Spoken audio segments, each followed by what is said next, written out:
What's going on, America? It's your boy charlieinthebox, the Patriotic Miscreant with Infowars.com. And I recently attended a protest over here in Fresno, California for Families Belong Together. You guys know this nationwide protest that just happened the weekend before 4th of July? Well, I encountered a few people, and this is my encounter with them. Hey, can I ask you guys, why do you guys want to hold that sign up, abolish ICE? Huh? Can you tell me why you want to? Abolish ICE is not necessary. It was created in 2002 with the Patriot Act, and while most politicians agree that the Patriot Act was a huge mistake, people refuse to get rid of ICE, which is part of the Patriot Act. Yeah. It's not necessary. All it does is criminalize immigrants when INS was fine. We don't need it. Yeah. We should get rid of it. ICE unnecessarily criminalizes immigrants, especially... How do they criminalize? How do they criminalize them? Real rough. Huh? Well, I'm from here. I'm asking you, how do they criminalize them? What do you mean? How do they criminalize the people you're talking about? ICE criminalizes somebody. By creating the culture of fear, by making people feel like they have to hide when they're by making people feel like they're constantly going to be, you know,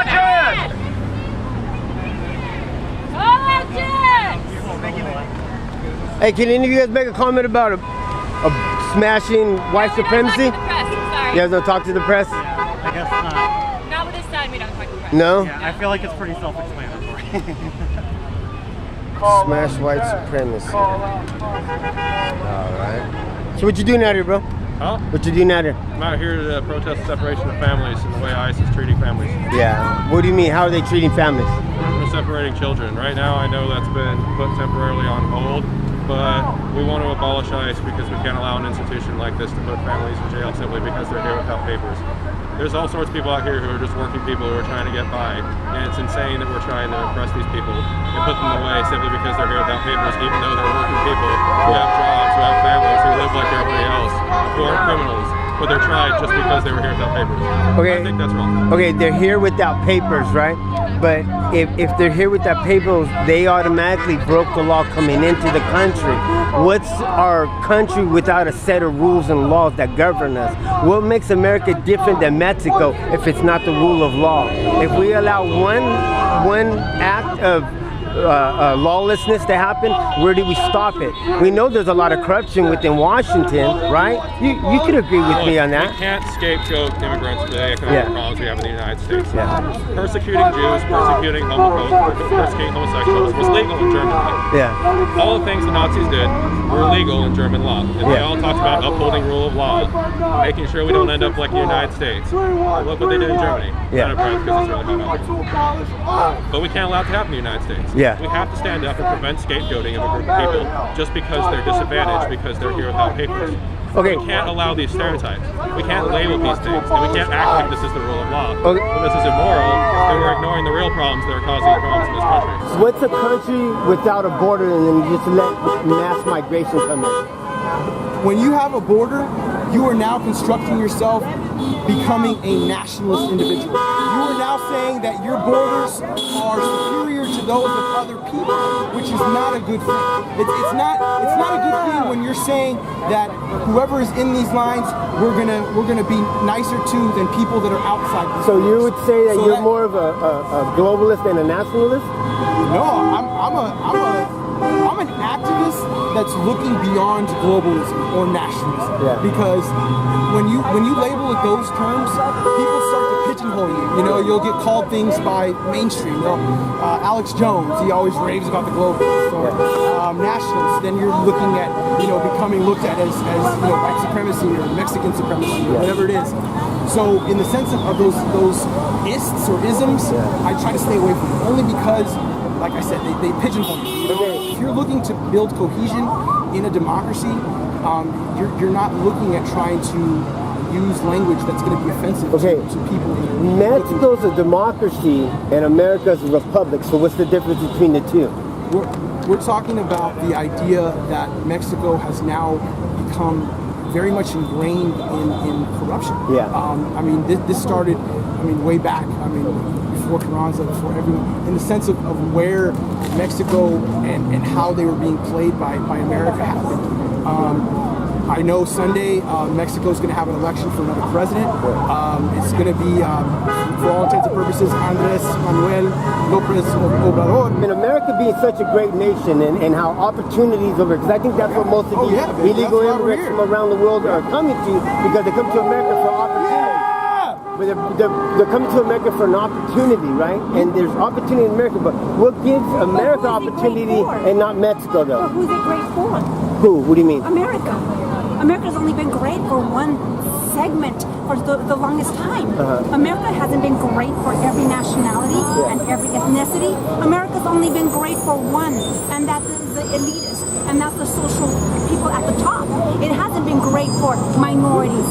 It has never been great. It has been tolerable for us. And as we started to climb and climb and climb, they're trying to shoot us down and keep us in the gutter. But we are not going to accept that any longer. We're not going to take that.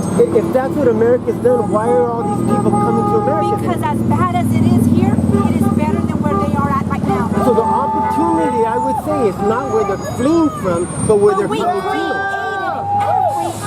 Opportunity. No, we created every negative activity in their own country because we are the Americans. Who's the Americans, the ones that went and raped their lands and went and had profited off of their backs, profited off of their minerals and gems. Would you think it was America as a nation, or as a country, or is it the globalists that control America that are behind the corporate America, not the country America? Corporate America. Yeah, corporate America, right?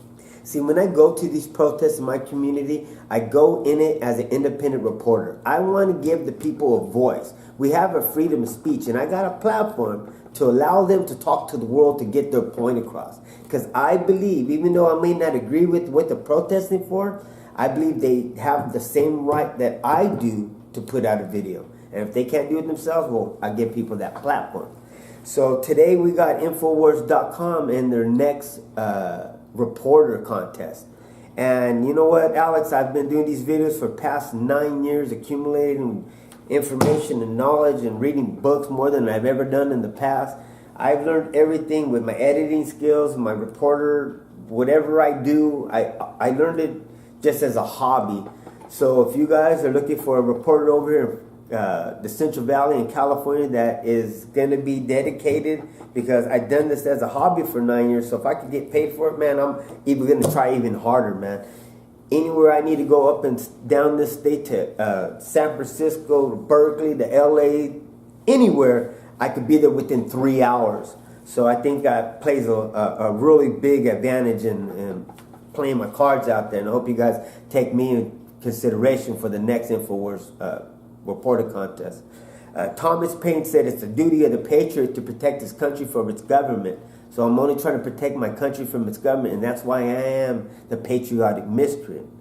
See, I understand today that most people in America really don't understand what the adversary has done to them, and they've been brainwashed. But it's not the people's fault. Because if that's the world that they've been brought up in, they don't understand the deception and the lies they live in. But when you start putting some clarity to it, you start bringing light to the darkness, I think that's where people have to get confronted. Because Benjamin Franklin said being ignorant is not so much a shame as being unwilling to learn. So I tell people today, are you unwilling to learn? Have you ever heard of Infowars and Alex Jones? Look that stuff up. Never believe the content and information that you're going to see, but to question it. Because I know if they question it, they're going to see that you're telling the truth. And if we properly educate the public, they can make well-informed decisions, and we can change the direction of this country. So if you're not going to do everything in your power to restore your life, liberty, and this country, America, you're going to do everything in your power to destroy all three. Charlie the Box, the Patriotic Miscreant, with Infowars.com.